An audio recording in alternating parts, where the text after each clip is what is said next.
Hey, Patterns in Chaos. I want to talk about your discussion about intuition. Okay, now in that discussion, at one point you said you thought maybe I was arguing just for the sake of arguing it. Well, I'm not doing that. But I think my interpretation of why you think that is because I think you've seen what I've seen, which is that basically we agree. Okay, what do we agree on? We agree that intuition and all these so-called intangible parts of the human experience should be taken into account. We should allow ourselves to look for truth, okay, outside of the limits of physics, basically. And what I'm saying is I think I have a stronger version of that. Okay, so instead of taking the approach of saying, okay, well, empiricism is all about physics, and we need to have access to the rest of the world, so we need things beyond empiricism. No. I say that those intuitions and all of that stuff is a part of empiricism. So, for example, in your latest video, if you got an intuition about the cause of psoriasis or contributing factor, first of all, no, I don't think that's not from your experience. I don't think it's just out of the ether from your intuition. I think our brains are pattern recognizing machines, and we recognize patterns without knowing the reason, and there doesn't even have to be a reason. We can just try things at random and then find out that they seem true. So we can see patterns that are there even if the pattern is confused, just because it is a pattern. So even if we misinterpret Y, for example, the pattern could still be correct. Okay, so I would, as a materialist and empiricist, I think that you are probably catching some pattern from your experiences. You don't just come up with those out of the blue. And if you really did come up with them out of the blue, then you couldn't have any reliance on them until you did test them. Now, I don't like to rely on dictionary definitions, but I will use them. Now, I want to make sure that I'm using empiricism the same way as you. Maybe you're using some technical definition I'm not familiar with. I'm using just a natural language definition, so I went and I looked at the definition in a dictionary. And the first definition there, just going to dictionary.com, for empirical, derived from or guided by experience or experiment. So, now if you were to do the experiment with the drum on your wall and haters, why would that not be used to determine the truth? I think it would. It would not be the logical, analytic truth, but this is what I'm saying. I think all truths come down to empirical truths. I mean, why would you not subject your intuition to a test? It is testable. I don't understand. Are you saying you wouldn't want to test it anyway? You want to believe it even if it can't pass that test? But even if it isn't reproducible in a lab and so can't pass a scientific test, you're still having an experience of it. I mean, love is one of these intangible things. Can't be reproduced in a lab unless, I guess, if you have a lab with 1,000 people in it and put them all together, probably some of those people will fall in love. But even if you can't reproduce it in any sense in the lab scientifically, say for example it involves things that are not part of that don't reduce to mass and distance and time, it's still reproduced for you. I mean, in the world, your experiences of love are reproduced. Overall, among humans, the experience is reproduced, and this is all we have. So what we think is intuition is us discovering a pattern subconsciously. We don't know how we discover the pattern or why the pattern works, but we still have empirically come to this pattern. That's my approach. And I think that's the strong one, because basically I'm saying, no, we're not going to leave empiricism just to physics. I mean, physics takes a very small subset of what's allowed. It's only looking at certain things that it knows how to measure. That's a very limited view of the world, and we know that. We know that if you ignore certain aspects of experience, you're going to get you're going to be ignoring those aspects in the worldview.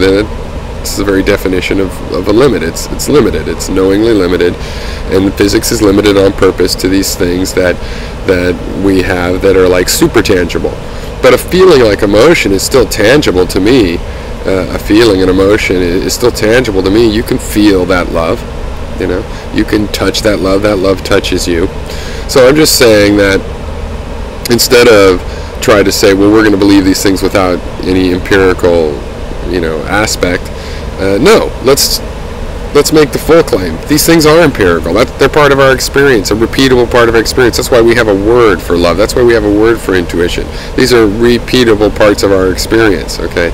And yeah, they'll have material explanations, and if the guesses we make through intuition are valid, then they'll be demonstrably valid. Maybe they'll never be scientifically reproducible. Doesn't matter, okay? Because we are, we are getting that, we are deriving that information from experience. We have an experience of intuition, so it is empirical to go ahead and make conclusions based on those experiences. It's still empirical. We still own the word. It's not just for physics. Okay, so that's what I'm saying.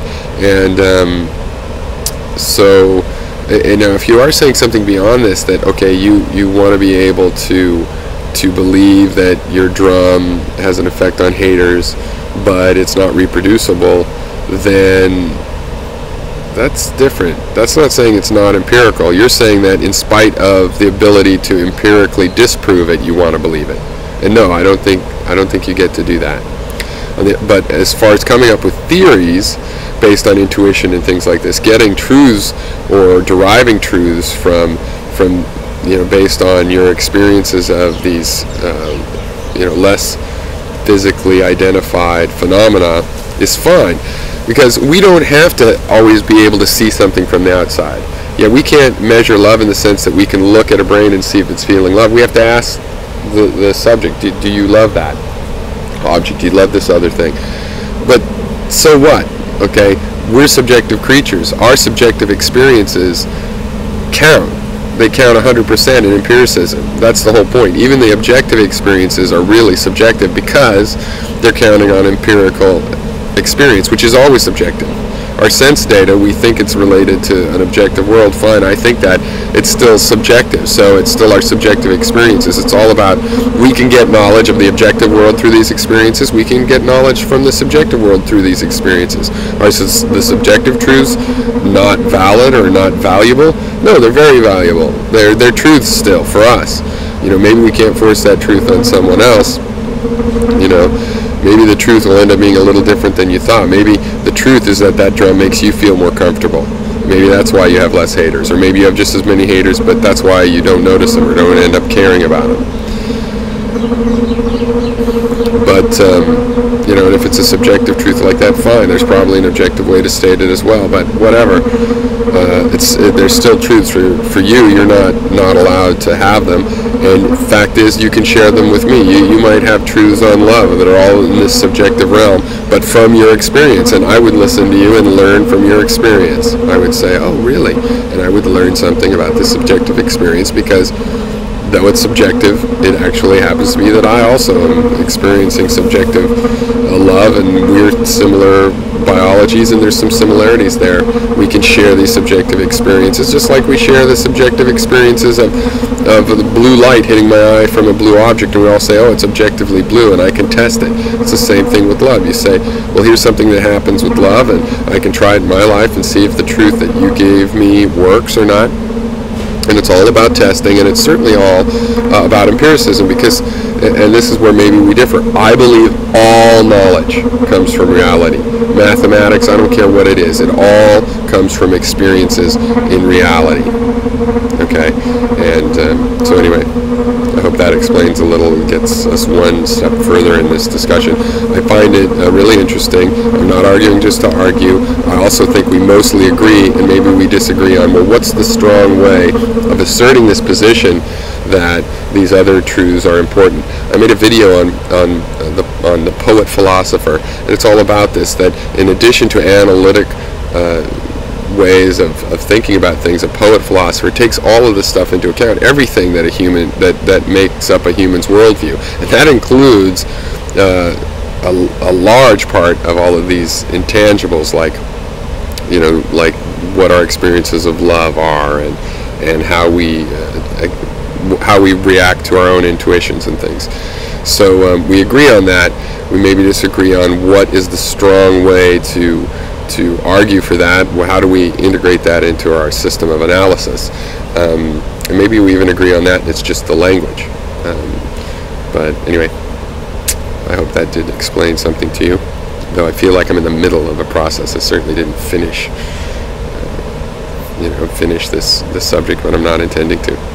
Anyway, cheers, and interesting videos.